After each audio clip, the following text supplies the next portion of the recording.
Marami mga tao may mga mabibigat na problema at pag naisip mo yung problema nila, kawisan parang gumagaan yung problema mo. Today we're going to get acquainted with a lady that had a terrible problem. Ang ating pag-aaral, from problem to solution.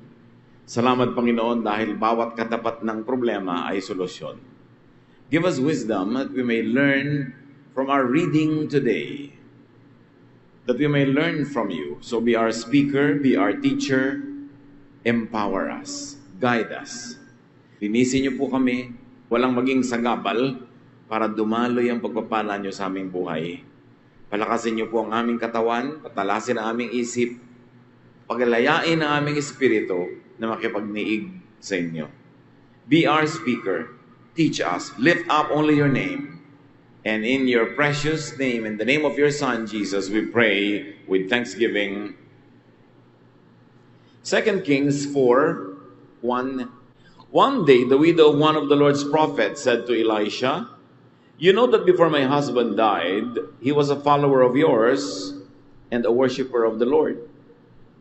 But he owed the man some money, and now that the man is on his way to take my 2 sons as his slaves." Isa sa mga napakagagandang kwento sa Old Testament. Isang babaeng balo ang desperada dahil bukod sa lungkot na dinadala niya sa kamatayan ng kanyang asawa, ngayon ang kanyang 2 anak na natitirang aliw niya sa kanyang buhay at gabay sa kanyang pagtanda, ay kukuhanin pa nung pinagkakautangan ng kanyang namatay na asawa. Tradisyon nung araw na ang hindi nababayarang utang, yung anak mo ang magiging bayad. Malaking problema. Nalulungkot, wala na ng asawa, at ngayon mga walang pa ng mga anak. Nagpunta siya sa boss ng kanyang asawa, yung head prophet, si Elisha. At nilinaw niya, diniin niya na ang kanyang asawa ay dating naninilbihan, nag-aaral, tagasunod ng propeta, kaya may connection siya dito sa propetang ito sa pamamagitan ng kanyang asawa. 2 Kings 4:2, "Maybe there's something I can do to help," Elisha said. "What do you have in your house?" A most important and a most intriguing question. Lumapit yung babae sa kanya dahil nangangailangan ng tulong. Hindi natin alam kung ang inaasahang tulong ng babae ay bigyan siya ng pera para pambayad sa utang at ng yung anak niya ay huwag maibayad, huwag maipangbayad, or kakausapin ba ng propeta yung pinagkakautangan na patawarin mo na yung utang, propeta naman yung nagkautang sa'yo. Hindi natin alam kung anong laman ng isip ng babae. Pero definitely, hindi yon ang iniisip ng propeta. Kasi sabi ng propeta, "Maaaring may maitulong ako sa'yo. Ano ba ang meron ka sa bahay mo?" Hindi itinanong kung ano ba ang meron ng nanay mo, kapatid mo, kapitbahay mo, o ano bang meron ako na pwede kong ipautang sa'yo? No. Ano bang meron ka? At kung umaasa yung babae ng tulong na mas instant, halimbawa ay funds, baka pwede siyang wala ng gana dahil ang tanong sa kanya kung anong meron siya. Walang-wala nga siya, kaya nga siya lumalapit. 2 Kings 4:2-4, "Sir, I have nothing but a small bottle of olive oil." Elisha told her, "Ask your neighbors for their empty jars, and after you've borrowed as many as you can, go home and shut the door behind you and your sons. Then begin filling the jars with oil and set each one aside as you fill it." Nakakataka naman itong payo ng propeta. Sabi niya, anong meron ka sa bahay mo? Sabi nga natin, walang-wala nga siya kaya lumalapit. Sabi niya, "Ginoo, wala po akong anuman kaysa konting-konti lang na langis ng oliba." Alam niyo yung olive oil noon was a commodity. It was a precious commodity kasi yan ay pwedeng pangluto, pwedeng pagkain, pwedeng panggamot, pwedeng pangmasahe. Very precious. At sabi sa kanya ni Elisha, "Baybayin mo lahat ng mga kapitbahay mo, manghiram ka ng napakarami, pinakamaraming kaya mong hiramin ng mga walang laman na mga banga, mga sisidlan, umuwi ka, at isara mo ang pinto, kayo lang mag-iina ang nasa loob ng bahay, at pagkatapos, simulan mong isalin yung langis mo na konti sa mga nahiram mong sisidlan." 2 Kings 4:5, The woman left. Later, when she and her sons were back inside their house, the two sons brought her the jars, and she began filling them. Very thrilling, very exciting. Marami-rami naman silang nahiram ng mga lalagyan. Nagsara sila ng pinto at sinimulan nilang magsalin. 2 Kings 4:6, at last she said to one of her sons, "Bring me another jar." "We don't have any more," he answered, and the oil stopped flowing from the small bottle. Wonder of wonders, habang nagsasalin sila at may napagsasalinan pa, hindi naubos yung konting langis niya. Kailan ito naubos? Nung wala nang mapagsasalinan, ubos na ang mga jars. Kaya sabi niya, pahingi pang lalagyan, wala na po tayong lalagyan, puno na, at wala nang empty, tumigil yung langis sa pagdaloy. 2 Kings 4:7. After she told Elijah what had happened, he said, "Sell the oil and use part of the money to pay what you owe the man. You and your sons can live on what is left." So, ano na po nang gagawin namin? Marami na kaming oil sa bahay. Abay di ibenta nyo. Part ng mapagbebentahan mo, bayaran mo yung utang ng asawa mo, hindi na mababawi ang yung mga anak, magiging slave, at yung natira, sapat na sa inyo, ipamuhay nyo. Presumably, hanggang magkaroon sila ng mga hanap buhay, magkaroon sila ng susunod na pagkukunan. So that was the problem, and all the solutions embedded in the problem. How the problem was solved is very, very interesting, and it is our interest now, how the problem was solved, or what she needed, which was the problem, and what she had, and what she did. Very important. So the problem was solved by looking at what she needed, and then what she had, and what she did. First of all, she needed money. Sino kaya sa mga tao ngayon hindi yan ang need? Kahit naman dumadami yung pera mo, sabi ng Solomon, dumadami din yung bayarin, dumadami ang gastos, may kailangan ka pa rin.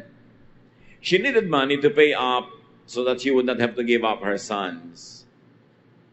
But what she had, isa-isahin natin, kasi mukhang walang-wala siya but she had a prophet husband, although past tense na, patay na, dead, but still useful.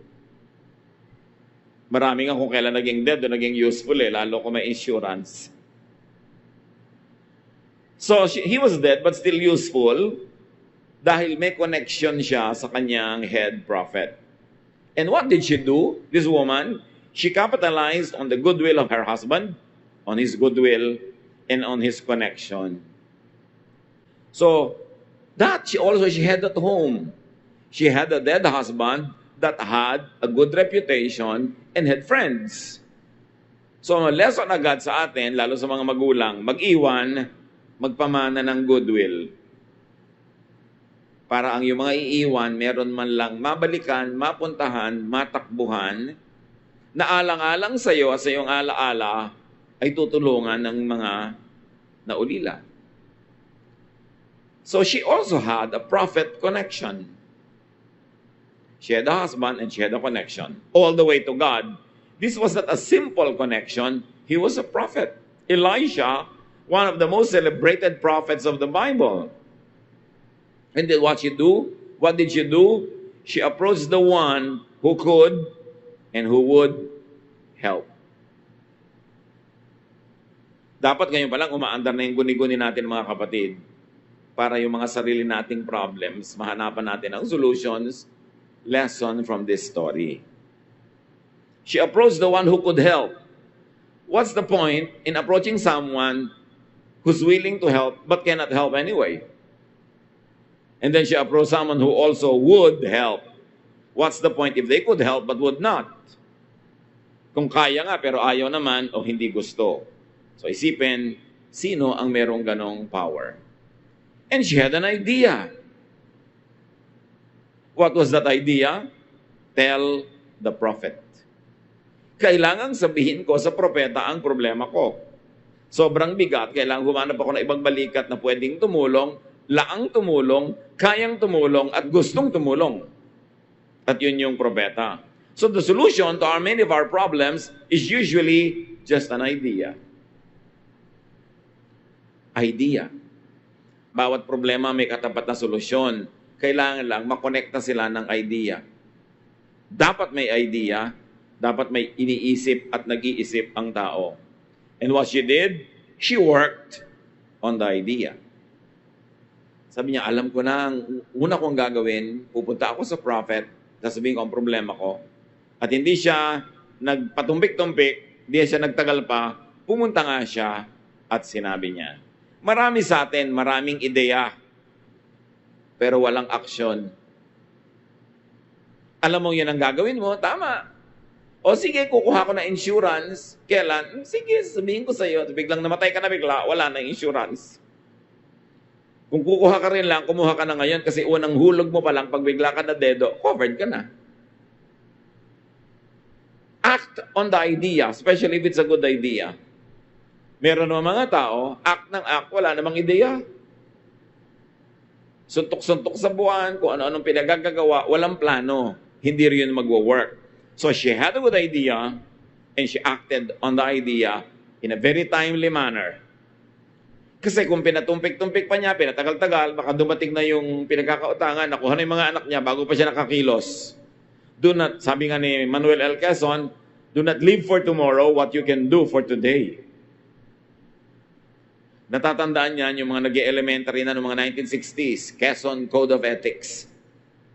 Do not live for tomorrow what you can do for today. Nawala na yan nung araw pagka mga flag ceremony pag Monday, may mga nagre-recite ng mga Quezon Code of Ethics. And it gets instilled in you. Manners, etiquette. Kailangan huwag yung manya na habit. So the prophet did not give her money. The prophet gave her another idea in answer to her idea. Her idea was to go to the prophet, so the prophet gives her another idea. If the woman was thinking of money, the prophet gave her something better. Pag mayroon tayong financial problem, mga kapatid, hindi pangungutang ng pera ang laging pinakamagandang solusyon. Or hindi pera agad o cash ang pinakamagandang solusyon. Kung yan ang pinakamagandang solusyon, nanalangin na sana yung propeta, naghimala ang Diyos, may pera, o eto na yung pera. But God does not work that way. The prophet did not give her a dole out, but the prophet gave her a project. Binigyan siya ng isang proyektong mapagkakakitaan. What else did the woman have? The woman had courage. Ang mga babae nung araw, hindi basta-basta lumalapit sa lalaki, lalo yung lalaki na yung mataas ang ranggo sa lipunan at sa pananampalataya. Pero may lakas ng loob o nilakasan ng loob ang babae na ito at lumapit siya sa propeta. Talo ang mahiyain. Lalo kung byuda ka, mahiyain ka, magiging alipin ng mga anak mo. Ang mga anak ng mga mahiyaing magulang, dehado, talo, ipinapatalo dahil nahihiya. Tanggalin nyo yung hiya sa buhay. Ang ikahiya mo lang yung masamang ginagawa. Pero yung lalapit ka, hihingi ka ng tulong. Lahat naman nga kailangan ng tulong. Tiyakin mo lang na hindi ka naman laging ikaw na lang yung humihingi. Pamisa-misa ikaw naman magbigay. O pagpahingahin mo naman yung hinihingan mo, hindi parate. Pero hindi nakakahiya na humingi ng tulong sa oras ng kagipitan. Hindi nakakahiya na magpaalala kahit sa employer mo na deserve mo na ang raise kasi ang tagal-tagal mo na, ang galing-galing mo, ang husay-husay mo, wala pa. Hindi nakakahiya na i-demand mo kung ano yung what is rightfully yours. Kung namatay ang asawa mo, nag-aagaw-agawan sa mana yung mga pamilya niya, mahiyain ka, talo ng anak mo. Dapat ang tao hindi mahiyain, lalo may umaasa sa'yo. So talo pagka mahiyain ang tao. Hindi naging katalunan ng mga anak niya yon dahil itong babaeng ito may lakas ng loob. And then what she had, the star of all the things she had, was some oil at home. Sabi ng propeta, what do you have at home? And this is a godly way to solve problems. What do you have? What is your strength? What is it in you that can become a solution? Dapat naman meron kayo kahit konting sariling oil sa bahay. Have something. Kahit nung naghimala si Jesus, pagpapakain ng 5,000 lalaki plus women and children, merong something, 2 maliliit na isda at 5 pirasong maliliit na tinapay, pinarami. Pero kung wala ni isang isda at wala ni isang tinapay, anong paparamihin? 0 times 10 is 0 pa rin. Kailangan bigyan mo ang Diyos ng something to bless. Gusto mong pumunta sa exam, pumasa?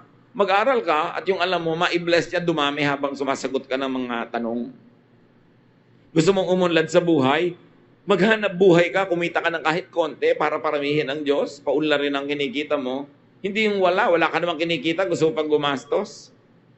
Hindi dinadaan niya sa dasal. Kailangan meron kang something. So, bigyan ng Diyos ng mapaghihimalaan. Huwag walang-wala.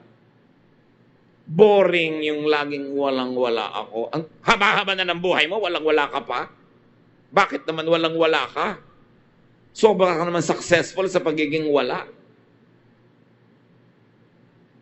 Pagka lagi kang wala, may kasalanan ka na rin doon. Liban na lang, as I always love to say, na sobra ka matanda, sobrang bata, o sobra may sakit. Pag willing kang ihampas ang katawan mo sa trabaho, hindi ka pwedeng walang-wala. Meron at meron, magkakaroon. And what we learned here is what we already know. Little becomes much when you place it in God's hands. Line yan of a song. Little becomes much when you place it in God's hands. At ganun ang miracle. Meron kang konti, paparamihin ng Diyos. Meron kang konting effort, paparamihin niya. To the best of your ability, ha? And what she did, she committed her own resources. Itinaya niya yung sarili niyang konting langis. Marami mga tao hindi nasosolve ang problema kasi gusto nila wala silang gastos. Iba ang gagastos, sosolve ng buo nilang problema. Gusto nila wala silang hirap, iba ang maghihirap, iba ang gagawa ng buong project, ide-deliver na lang sa kanila yung tubo. Kailangan kasali ka sa hirap. At kung ano man ang meron ka, itaya mo doon. Kasi pag nakataya yung resources mo, mas pagsisikapan mong maging matagumpay. Kaya yung mga bumibili ng mga franchises, yung gusto mag-franchise ng, halimbawa ay buko o kung anumang maliit na tindahan, ang requirement, ikaw ang tatao sa tindahan mo. At saka meron ka talagang cash outlay para sikapin mong umunlad yun dahil may nakataya ka eh. Gusto mong magtagumpay yung project. Marami mga tao hindi nasosolve ang problema kasi ayaw nilang magastusan, ayaw nila mahirapan, gusto nila charity. What else did she need? Remember, a need is a problem here and we are looking for solutions. She needed bottles. She needed jars. Lots of them. But what she had was only what was at home. But she had neighbors who had the bottles, the jars. And obviously, she had goodwill. Wala siyang jar, pero may mga kapitbahay siyang may jar. Ngayon, kung siya'y palaaway na babae, nakikipagkagalit sa mga kapitbahay, goodbye solution to the problem. Kasi kailangan ng jar, wala siyang jar, ang kapitbahay meron, pero di niya kausap eh. Kagalit niya. So meron siyang goodwill. Dumadami ang assets niya. Pag binilang natin, kanina parang wala. She had neighbors who had bottles and she had goodwill. And what she did, she sought help from her neighbors. Nagkakatok, bahay-bahay, meron ba kayong pwedeng mahiram na jar? Kung di ka pinagkakatiwalaan, kung hindi ka gusto, di ka papahiramin kasi nababasag ang jar. Kung may history ka ng pagiging burara na lahat ng dinala mong jar ay nabasag, walang magtitiwala sa'yo. So you see, in solving a problem, pati history mo masasangkot. Trustworthy ka ba? Pwede ka bang pagtiwalaan? Pwede ka bang pahiramin? Kasi pwede, yes, marami akong jar. Kilala naman kita, hindi mo naman ako kinaaway, pero hindi kita papahiramin kasi ang dami mo nang nabasag. Ang pag-solve sa problema, hindi lang habang nandun yung problema, even long before it happens, your behavior, your performance, is part of the future solution. Kung may inaaway kayo ngayon, nagsasara kayo ng pinto na matulungan niya kayo sa darating na problema niyo next month. At sinong nakakaalam kung magkakaproblema kayo o hindi? Yan yung nangaaway, nakikipagkagalit, bulag yun. Bulag siya sa katotohanan na hindi siya self-sufficient. Na darating at darating ang panahon, kakailanganin niya ang awa, ang tulong, ang respeto ng kapwa. So, she sought help from her neighbors. Ang obvious na lesson sa atin ay be neighborly. Bagamat ngayon, kahit nasa kabilang part ng mundo, isang text lang sa'yo, nahihiraman ka na.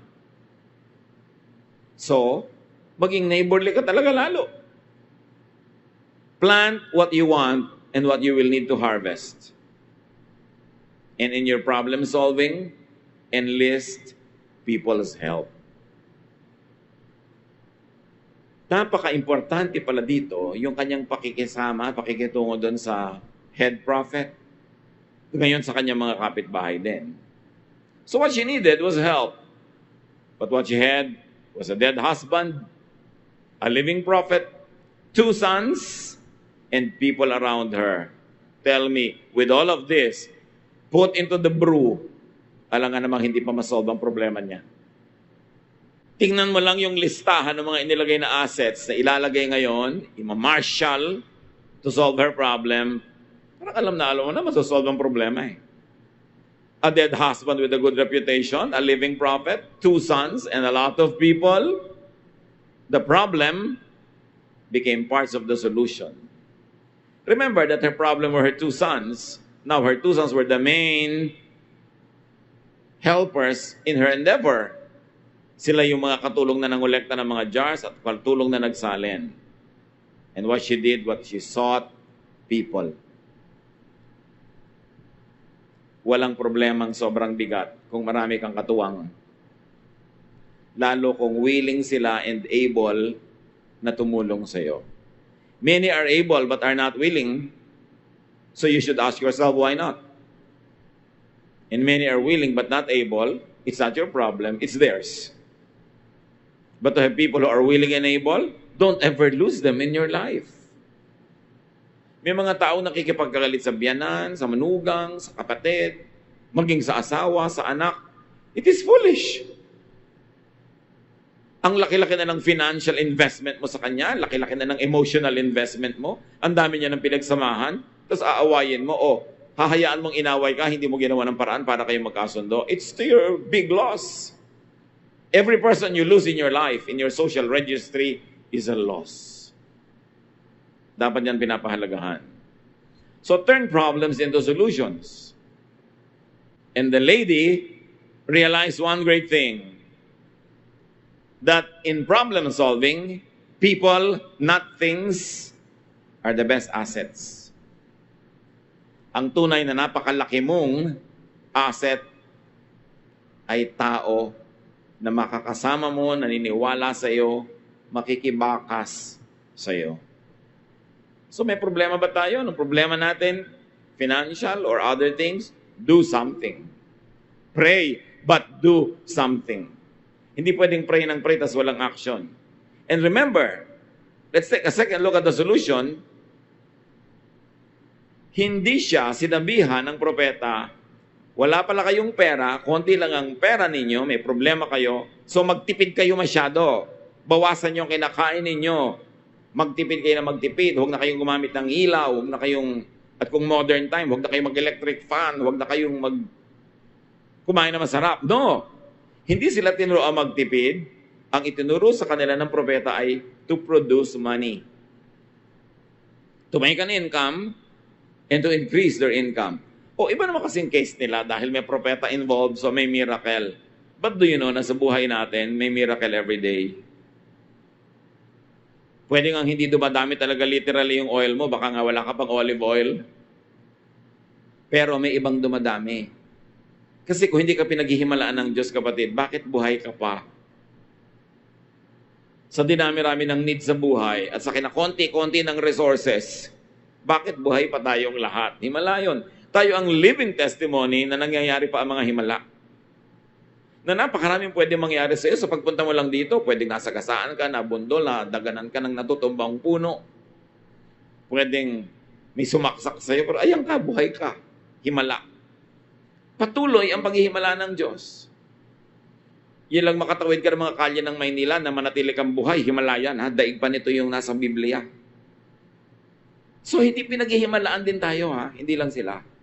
Pero ang point, the secret is in commerce, not in slavery. Kung meron lang tayo ngayon, sila noon na atin ngayong super OFW mentality, ang solution, sell your sons to slavery. Send them off. Para masolve ang problema. Na ngayon yung laging ginagawang solusyon ng mga tao. Hindi naman laging yun ang solusyon. Nasanay na lang tayo na yun ang solusyon. Maraming solusyon. Ang yumayaman nga sa bansa na ito, yung mga nag-i-stay Hindi yung umaalis. Yung umaalis, nagkakaroon ng panggasto sa pagpagawa ng konting bahay na maraming letter A na korting bubong. Diba? Nakakabili ng konting kotse, pero pag umuwi na, may kotse pa bang pangalawa? Wala na. Nakakabili ng konting alahas, pero pag umuwi na, bibenta na si alahas, hindi sustainable. Hindi sinabi ng prophet, gano'n naman pala, sige, say goodbye to your kids. No. Sabi ng prophet, make money. At lagi kong idinidiin yan sa ating mga kababayan. Magpapakasal pa lang kayo, tapos next month, mag-a-abroad na yung husband mo. Why don't you make him stay and the two of you make money? Nag-asawa ka pa, magkahiwalay naman kayo. Tapos ang dami-daming mga babaeng naghihintay lamang, o lalaki na naghihintay lang ng padala, nakatunga nga araw-araw. At dahil nakatunga nga, naiinip, magsa-shopping ngayon. Magmo-mall, magsisine, kakain. Gastos ng gastos, kaya walang pera. But the solution is to make more money, not to save. Although it helps to save, pero pag ang mentality mo is to save, habang buhay na lang, gas-gas na yung payog mo, hindi mo pa pinapalitan. Habang buhay na lang, yung mantikang ipinamprito mo last week, paulit-ulit mo pa ang pinampiprito. Habang buhay na lang, nagbubunga nga ka. Ang tubig! Magastos kayo sa tubig. Ang kuryente, patayin ng ilaw. Habang buhay na lang. Kung kumikita ka ng marami, mag-save ka pa rin sa tama, pero hindi mo kailangan gawin yun. Get out of a mentality. It's a mentality that is the biggest prison. Ang mentality, kaya gusto natin magpagawa ng bahay, anak, mag-abroad ka. Kahit prostitute, nanay, oo, nadadaan na yan sa paligo ngayon, anak. Ang halaga, magkabahay tayo. Yung kumari ko, mas malaki ang bahay. Lagi na lang ang solusyon, itaboy ang mga tao. Tapos lulungkot-lungkot. Pag nalungkot naman, hahanap ng konting aliw. Nagkaka-complicate ang problema. Well, it is a band-aid solution. It should not be the mentality of our people to always send out our loved ones to earn money. Ang mga yumayaman dito sa bansa natin, mga foreigner, bakit sila nandito? Dahil nagkakapera sila dito. Ayun, iba naman, kung gusto mo mag-abroad dahil hilig mo, dahil gusto mo talaga, well, ibang usapan na yon. Pero para isipin mong yun lang ang solusyon, hindi yun totoo. Noong 1970s lang nagsimula yung policy na yan. Mid and late 70s. But before that, hindi naman yan ang solusyon natin sa ating mga economic problems. At nandito sa kwento, hindi sell your labor, sell your children, no. Produce more. At nakita natin kung paano sila nakaproduce ng more, hindi ko na uulitin. So anong problema natin sa buhay? Lalo kung financial, produce more. I'm not even telling you to keep on saving. Kundi, produce more money. Gusto mo palang kumain ng masarap, edi mag-produce ka ng maraming pera. Gusto mo palang lunurin ka ng electric fan na laging nasa 3 ang speed, edi gawin mo, pero may pambayad ka dapat sa kuryente. Make money. Kailangan meron kang enterprise. And all the elements in the story will help us do that. Hindi na uso ngayon ang one-income household. Talagang maghihirap ka, puro tipid. Kailangan lahat may kita. Bawat taong nagko-consume, dapat nagpo-produce. Except for the few moments, and it should be short, when students are full-time na nag-aaral, o sobrang bata, sobrang tanda, o sobrang may sakit. Konti lang yon. Marami are able-bodied, kayang-kaya natin mag-produce. Huwag kayong makontento na isa lang ang income nyo. Kung hindi kayo kontento sa inyong income. Ngayon, kung kontento kayo, di sige, makontento kayo. Pero ang dami nyo pang pangarap. Gusto nyo pang makapagbakasyon sa napakalayong Batangas. Hindi maabot-abot na pangarap. Abay, increase your income. Huwag kayong makontento sa sweldo-sweldohan lang. Dahil walang matutupad na pangarap pag ganun lamang. Seek people's help. People love to help others who deserve the help and people that they like. So it is important to be likable. You know, success happens to people who receive help at the right moments in their life. Everyone needs help, but people help only those they like. So be likable. It's important. Ama naming Diyos, napakaraming lesson na pwedeng mapulot sa kwentong ito. Dalangin namin ngayon, bigyan mo kaming karunungan, i-apply sa buhay namin. Hanapin yung mga equivalent sa buhay namin ng prophet, ng oil, ng neighbors. Hanapin namin yung equivalent ng pagsisikap, ng character that will deserve the help of others. At nawa, Panginoon, kung meron man sa mga anak mo ngayon dito ang kinakapos, nagigipit, give them the idea that could get them out of this situation. It's always an idea. Nawa, Panginoon, kung makuha namin at matanggap yung ideya mula sa iyo, maging masipag kami to turn it into reality. Huwag kami maging kimi, dungo, mahiyain, at tumayo kami, Lord, to claim our destiny. You know the plans that you have for us. Plans to give us a hope, a future.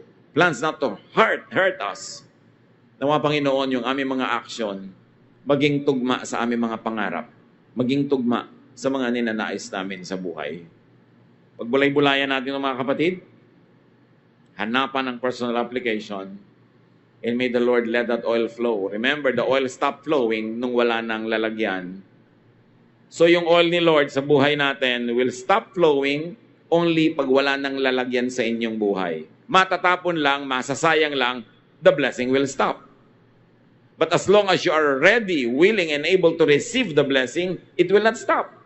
So if it stops, look at yourself and say, wala na pala akong lalagyan, ganito lang kaliit ang utak ko, ganito lang kaliit ang sipag ko, ganito lang kaliit ang pananalig ko, matatapon lang, masasayang yung blessing, so it will stop. Teach us, Lord. Teach us how to be deserving so that this blessing will keep flowing all our lives. Meditate on this, church.